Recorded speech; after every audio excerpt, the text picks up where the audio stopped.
ខ្លាំងមើលទៅមេឃងងឹតពេកដើរតែឯងក្នុងផ្លូវមិនឃើញចុងដើរតែឯងក្នុងផ្លូវមិនឃើញចុងសូមមិនធ្លាក់ដូចភ្លៀងលើដីបេះដូងស្ទើរបាត់កម្លាំងទាំងអស់ប៉ុន្តែខ្ញុំប្រាប់ខ្លួនឯងថាមិនអាចឈប់ត្រឹមនេះទេការឈឺចាប់គ្រាន់តែជាផ្លូវនាំឲ្យខ្លាំងជាងមុនកុំចូលចាញ់ជីវិតទោះបីវាធ្ងន់ណាស់ទឹកភ្នែកថ្ងៃនេះនឹងក្លាយជាស្នាមញញឹមថ្ងៃក្រោយបើដួលក៏ត្រូវឡើងវិញកុំភ័យខ្លាចអ្វីទៀតពន្លឺនៅចុងផ្លូវកំពុងរងចាំយើងកំពុងរងចាំយើងនោះជុំវិញអាចមិនយល់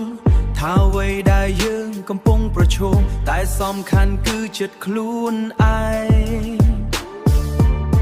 នៅតែជឿលើថ្ងៃស្អែកកុំឲ្យពាក្យអាក្រក់បំផ្លាញក្តីសង្ឃឹមក្នុងផ្លា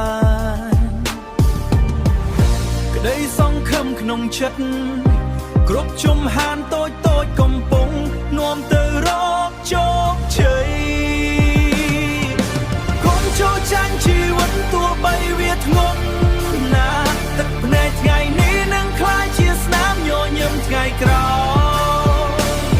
បើដួលក៏ត្រូវឡើងវិញកុំភ័យខ្លាចអ្វីទៀតពន្លឺនៅចុងផ្លូវកំពុងរងចាំយើងកំពុងរងចាំយើ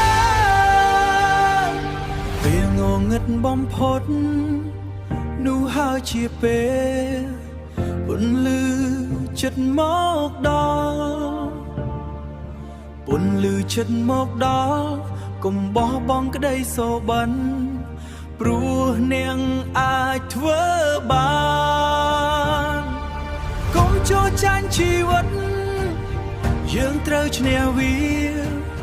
ទោះបីមានព្យុះក៏មិនបោះបង់ចិត្ត